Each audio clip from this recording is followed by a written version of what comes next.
Shri insight of ടാരോട്ടിലേക്ക് എല്ലാവർക്കും സ്വാഗതം. നമുക്കിന്നൊരു റിലേഷൻഷിപ്പ് റീഡിങ് എടുക്കാം. ഞാനിന്നൊരു ലോങ് വീഡിയോ ചെയ്യാനുള്ള ഒരു മൂഡിലായിരുന്നില്ല. കാരണം വെച്ചാൽ ചെറിയ ഒരു ഹെൽത്ത് ഇഷ്യൂസ് ഉണ്ടായിരുന്നു, അതുകൊണ്ട് വേണ്ടാന്നാണ് വെച്ചത്. പക്ഷേ എന്തായാലും മറ്റുള്ള റീഡിങ്സൊക്കെ എടുത്തു കഴിഞ്ഞപ്പോൾ ഇത് കൂടി എടുക്കാം. ഒരു ചെറിയ റീഡിംഗ് ആണ് കേട്ടോ, വലിയൊരു റീഡിംഗ് അല്ല. കാരണം എനിക്കിന്ന് അത്രയ്ക്ക് അങ്ങോട്ട് സുഖമില്ല ശരീരം. ഓക്കെ, അപ്പം നമുക്ക് ജനറൽ റീഡിംഗ് ആണ്, എല്ലാവർക്കും അറിയാമല്ലോ. അതുകൊണ്ട് എല്ലാവർക്കും റെസനേറ്റ് ആവില്ല, റെസനേറ്റ് ആവുന്നവരെടുക്കുക, അല്ലാത്തവർ വിട്ടേക്കുക. മെയിൽ ഓർ ഫീമെയിൽ എല്ലാവർക്കും കാണാം. ടൈംലെസ് ആണ്. ടൈംലെസ് ആയതുകൊണ്ട് എപ്പോൾ നിങ്ങളുടെ കൈകളിൽ എത്തുന്നോ അപ്പോൾ മുതൽ വാലിഡ് ആകുന്നതാണ്. അപ്പോൾ നിങ്ങളുടെ വ്യക്തി വല്ലാത്ത ഒരു ധർമ്മസങ്കടത്തിലാണ്. എന്ന് വെച്ചാൽ നിങ്ങളുടെ വ്യക്തി വളരെ വേദനിക്കുന്നു എന്നുള്ളതാണ്. വളരെയധികം പിന്നെ ഹാർട്ടൊക്കെ കീറി മുറിഞ്ഞിട്ട് ഒരു വല്ലാത്ത ഒരു അവസ്ഥയിലാണ് ഇപ്പോൾ നിൽക്കുന്നത് കേട്ടോ.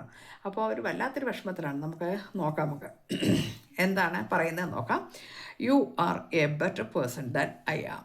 ആദ്യം തന്നെ നിങ്ങളോട് പറയുന്നത് അപ്പോളജിയാണ്. എന്ന് വെച്ചാൽ നീ എന്നേക്കാൾ എത്രയോ വലിയ അല്ലെങ്കിൽ എത്രയോ നല്ല ഒരു വ്യക്തിയാണ്. അതിപ്പോൾ മനസ്സിലാക്കുന്നു, അല്ലെങ്കിലും അറിയാമായിരുന്നു, എന്നാൽ ഇപ്പോൾ അതെടുത്ത് പറയുന്നുണ്ട്. അല്ലെങ്കിലും അറിയായിരുന്നു കേട്ടോ, അതുകൊണ്ട് ഇപ്പം കൂടുതൽ പറയുന്നില്ല. ഇപ്പോൾ അത് എടുത്ത് പറയുന്നു. The stress from this is training me. ഭയങ്കര സ്ട്രെസ്സിലാണ് ഇപ്പോൾ. നിങ്ങളിപ്പോൾ യാതൊരു മൈൻഡും ചെയ്യുന്നില്ല എന്നുള്ളതാണ് ഇവിടെ വ്യക്തമായിട്ട് മനസ്സിലാവുന്നു. നിങ്ങൾ യാതൊരു വാല്യൂവും കൊടുക്കുന്നില്ല. പണ്ടൊക്കെ നിങ്ങളെങ്ങനെയായിരുന്നു എന്നുള്ളത് ആലോചിച്ചിട്ടാണ് പിന്നെ ഈ സ്ട്രെസ് വന്നിരിക്കുന്നത്. I fail to give you what you need. Neglect ചെയ്തു, നിങ്ങളെ വല്ലാതെ നെഗ്ലക്റ്റ് ചെയ്തു. അത് ഒരു പിന്നെ എന്താ പറയുക, ഫിനാൻസിൻ്റെ വിഷയം പറഞ്ഞിട്ടോ, കരിയറിൻ്റെ കാര്യങ്ങൾ പറഞ്ഞിട്ടോ, ബിസിനസ്സിൻ്റെ കാര്യം പറഞ്ഞിട്ടോ, ഇനി ജോലി എന്താണ് എന്നറിയില്ല, ഏത് ജോലിയുടെ കാര്യം പറഞ്ഞിട്ടോ, എന്ത് കാര്യം പറഞ്ഞിട്ടാണെങ്കിലും എപ്പോഴും നിങ്ങളെ നെഗ്ലക്റ്റ് ചെയ്തിരുന്ന ഒരു വ്യക്തിയുടെ എനർജി ഇവിടെ വന്നിരിക്കുന്നത്. I feel shattered about this situation. ഈ സിറ്റുവേഷൻ എനിക്ക് താങ്ങാൻ കഴിയുന്നില്ല, അത്രയും കീറി മുറിഞ്ഞിരിക്കുന്നു ഞാൻ എന്നാണ്. സ്പേസ് വേണമായിരുന്നു എനിക്ക്. I need more time to think. ചിന്തിക്കാൻ എനിക്ക് കുറച്ച് സമയം വേണമായിരുന്നു, അതുകൊണ്ട് ഞാൻ കുറച്ചൊന്ന് മാറിപ്പോയി എന്നാണ് പറയുന്നത്. സബോട്ടേജ് വന്നിട്ടുണ്ട്. I mess up the good things in my life sometimes. ചില സമയങ്ങളിൽ എനിക്ക് നല്ല ഒന്നും വരാനുള്ള എന്തെങ്കിലും നല്ല കാര്യങ്ങളുണ്ടെങ്കിൽ അതെന്നിൽ നിന്ന് അകന്നു പോകാറുണ്ട് എന്ന് പറയുന്നു. Guilty. I feel pain from the damage I have caused. ഞാൻ കാരണമുണ്ടായ ഈ നഷ്ടം, അതായത് നിങ്ങൾ എന്ന നഷ്ടം, നിങ്ങളെന്ന നഷ്ടം ആൾക്ക് താങ്ങാനേ കഴിയുന്നില്ല എന്നാണ്. I am struggling to get over the past ആണ്. I am struggling to get over the past. ഞാനിപ്പോൾ സ്ട്രഗിൾ ചെയ്തുകൊണ്ടിരിക്കുകയാണ്. എന്ത് കഴിഞ്ഞുപോയ കാര്യങ്ങളെ ഒന്ന് ഓവർകം ചെയ്യാൻ ഞാൻ വളരെയധികം പിന്നെ സ്ട്രഗിൾ ചെയ്തുകൊണ്ടിരിക്കുന്നു. അപ്പോൾ ഒരുപാട് പിന്നെ വിഷമമുണ്ട്. കാരണം എൻ്റെ കയ്യിൽ വന്ന കുറേ തെറ്റുകളുണ്ട്.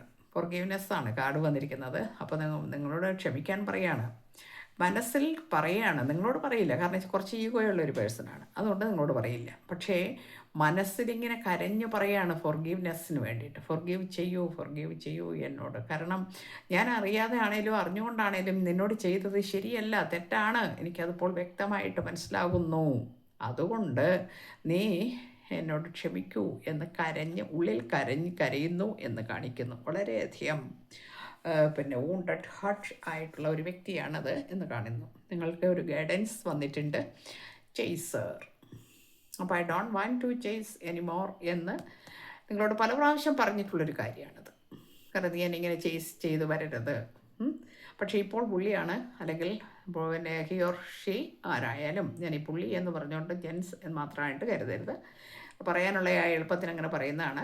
അപ്പോൾ ഇപ്പോൾ നിങ്ങളുടെ പിന്നെ വ്യക്തി ആരായാലും ആ ആൾ നിങ്ങളെ ചേസ് ചെയ്തുകൊണ്ടിരിക്കുന്നു എന്നാണ് കാണിക്കുന്നത്. ഇപ്പോൾ അതാണ് അവസ്ഥ. അപ്പോൾ നിങ്ങളോട് പറഞ്ഞത് നേരെ തിരിച്ചിപ്പോൾ അത് തന്നെയാണ് വരുന്നത്. കാരണം നിങ്ങൾ ഒരു വാല്യൂവും കൊടുക്കുന്നില്ല എന്നുള്ളതാണ്. നിങ്ങൾ സെൽഫ് ലവ് ഒക്കെ ചെയ്തിട്ട് അങ്ങോട്ട് പരമോന്നതമായ ഒരു അവസ്ഥയിലേക്കാണ് പോയിരിക്കുന്നത്.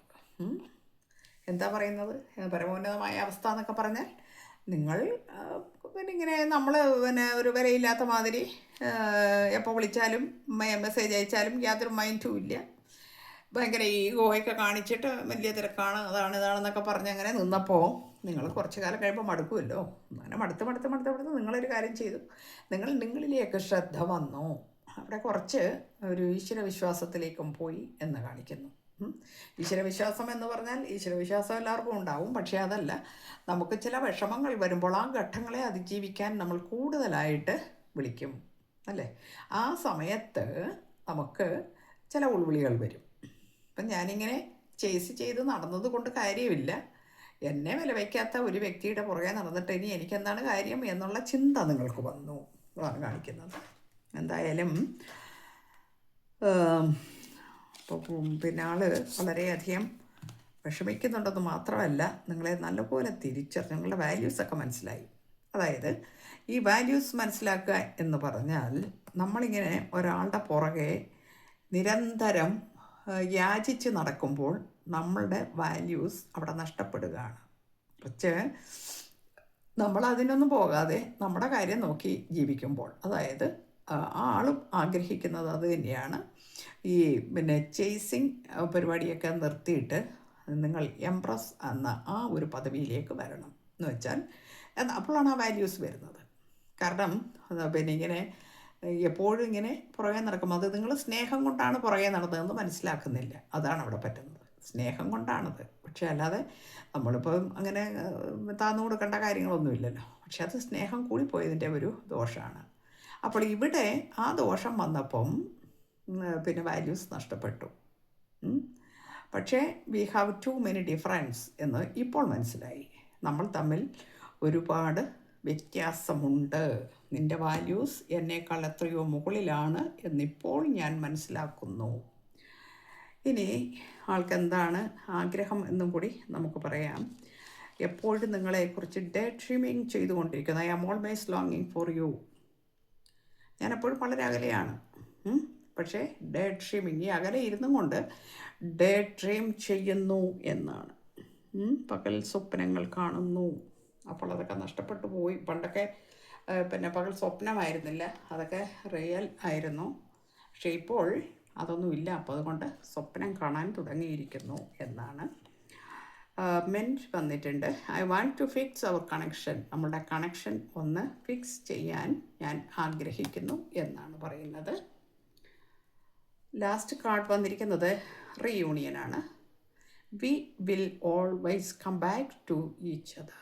നമുക്ക് ഒരുമിച്ച് ജീവിക്കാം, നമുക്ക് എന്നും ഒരുമിച്ച് ജീവിക്കാം എന്ന് നിങ്ങളോട് വളരെ എന്താ പറയുക, ഹൃദയത്തിൽ നിന്ന് വന്നിട്ടാണ് പറയുന്നത്.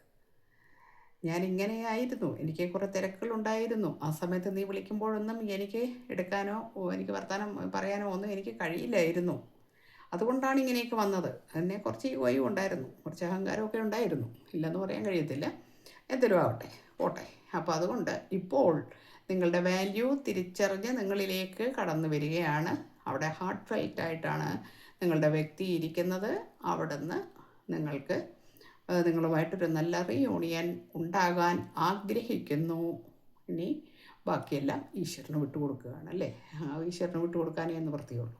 എല്ലാം നിങ്ങളുടെ ഇച്ഛ പോലെ, അല്ലെങ്കിൽ ഭഗവാൻ തീരുമാനിക്കുന്ന പോലെ നടക്കട്ടെ. എല്ലാവർക്കും നല്ലത് വരട്ടെ. Thank you universe.